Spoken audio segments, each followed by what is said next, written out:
Rainollon here. Today is yet again another build showcase, and today I'm going to show you my Acceltra Prime build.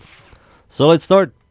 Let's start with the mods. The mods I'm using all the Galvanized mods. Galvanized Zap for stat chance and direct damage per stat on target. Galvanized Scope for critical chance while aiming. Galvanized Chamber for multi-shot. Vital Sense for critical damage. High Voltage for electricity and stat chance. Infected Clip for Toxin. Toxin and electricity gives you corrosion. Prime Cryo Rounds for cold right here, and Serration for increased damage. So these are the mods. This weapon does fall off in Steel Path Plus, so you have to focus on direct hits.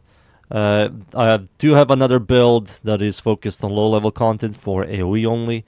But yeah, if you want to use this for high level content, you have to kind of use a buffer or focus on direct hitting, and this is the build for it.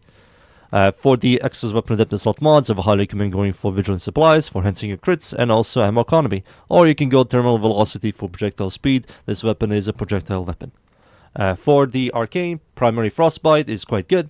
On close test effect, you get plus 3 critical damage and plus 2.25 multi-shot for 12 seconds, stacks of 40 times. At max stacks, that's 120% critical damage and 90% multi-shot, which is quite a lot of damage. And we're going to proc cold quite often, because cold is our highest damage type on this weapon.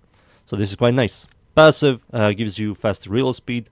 For the stats, fire rate is fine for this weapon. Magazine size is good. Maximum ammo is kind of not that great. Ammo from pickup is really good. Reload speed is quite good. Accuracy is very high. Automatic. Punch doesn't work. Riven display is horrible. I will completely ignore it. Critical chance is good. Crit multi is good. Stash chance is fine-ish.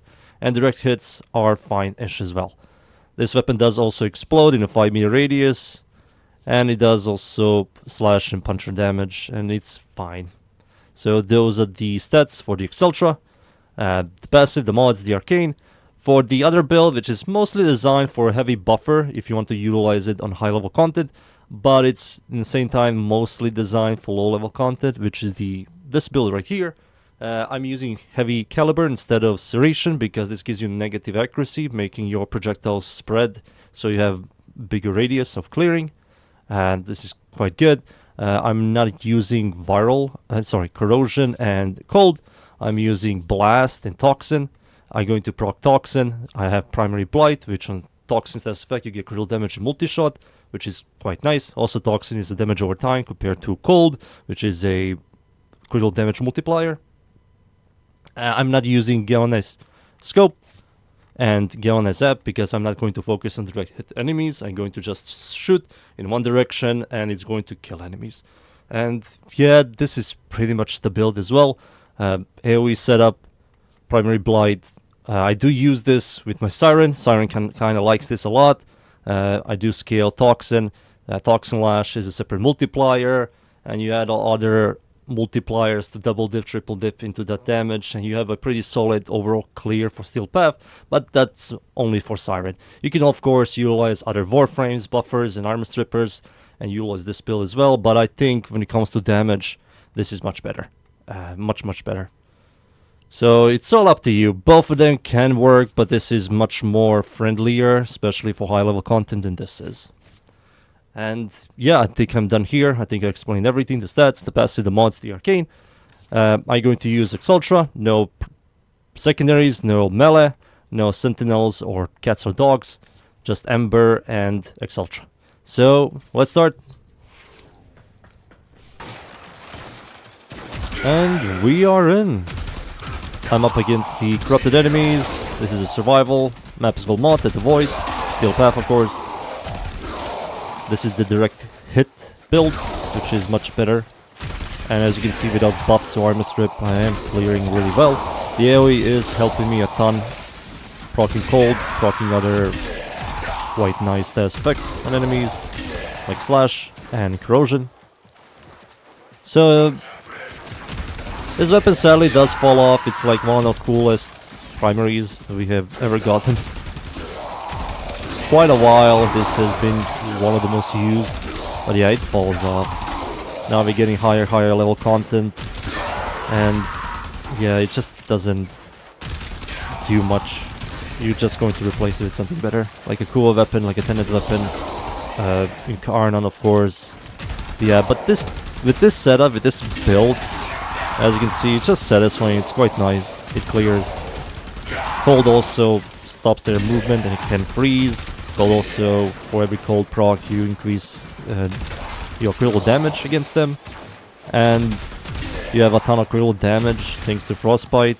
Having cold, having critical damage, having critical chance. Have 2 types of hits, like direct hit and AoE hit. And it isn't that bad at all. I'm not using my Sentinel. If I use my Sentinel, I will definitely have like slightly more critical damage, slightly more fire rate, faster reload speed, and also bigger magazine size. I'll definitely use like Carrier. But yeah, the maximum ammo on this weapon is really bad. It's like 2 reloads and it's gone. So you're kind of heavily relying on the drops and enemy density. So if the enemy density is small or you aren't playing survival or some other endless game modes where they're constantly spawning enemies, you're definitely going to run out of ammo and you're definitely not going to have fun. But if you play endless game modes like survival, Void Cascade, and I don't know, like defense, let's say, yeah, your ammo economy is definitely going to be fixed. Definitely. With Vigilant Supplies, if you use that, it's going to be heavily fixed. I have to manually collect all of this ammo off the floor. Once I do, there are plenty of ammo here, as you can see. It's survival in the end. I did build this thing as a only AoE, but like, it falls off heavily. You really need to use a buffer. You really need to use a buffer if you want to focus on only AoE and not direct hitting. A lot of people say stuff like, this is not how you should use the weapon, which is... yeah, I understand, but if you want to have fun with this or utilize it properly, you kinda have to go full direct hits. Or we have an Acolyte. You have to just use my third ability. I will not use any buffs. I only have my second ability turned on. As you can see, the Acolyte is melting quite fast. Yep, there we go. That's the Acolyte. It did turn off my second ability, which is my damage reduction ability, but I will turn it back on. So without armor strip or any buffs, the Acolyte despawned quite fast. Now we're going to fight Vor. Vor needs to yap a little bit. Blah blah blah blah. The Xmas unit right here. So now imagine with buffs. Like, I will use this, I will use this. Shoot Vor, and as you can see, the Vor is dying in a decent speed. Heavy gunner right there. Dead. It's a Lancer, that's another heavy gunner. Yep, dead. It's like a solid single target DPSer. I will say it's quite a... no, it's above solid. It isn't half bad at all. It's just, it doesn't feel like you're using Acceltra anymore. So Acceltra was this. You do this and the horde of enemies die. But now we have like Steel Path and other content that is really high level, like EDA and Warframe 999. We're getting like level 400 and 500. Yeah, this weapon can't really do that anymore. But yeah, that's the Acceltra. Let me just extract. Heavy gunner. Let me just extract. Give me just a second. And we are done. That's the Acceltra Prime. That's how I built it. I think that's the best way you can build it now. If you want to have a pretty solid overall damage and a consistent damage and clear. It can do Steel Path. You saw it. It was clearing in a decent speed. But it doesn't feel like Acceltra anymore. You know, it's like you no longer shoot in a direction, then shoot in the other direction, and everything dies in seconds because of the AoE. And yeah, it just feels odd. But if you really don't care about that, this weapon isn't half bad at all. What else shall I say is... the AoE build, like I said, this can be utilized. I did test this. It's just much weaker than this. But if you use some kind of buffer or armor stripper or heavy buffer, you can utilize this easily. You have more range.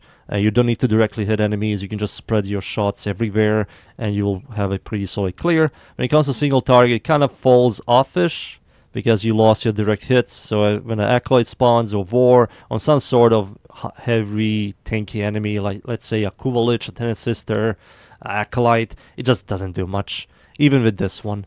But against like 60 to 70 to like 80% of the content, you can easily utilize this build. For like 60% of the content, you can utilize this build, I will say. So that's it. That's the Acceltra Prime. I hope you enjoy the builds. Thank you everybody for watching. Leave a like, sub, and see you all next time. Thank you. Goodbye.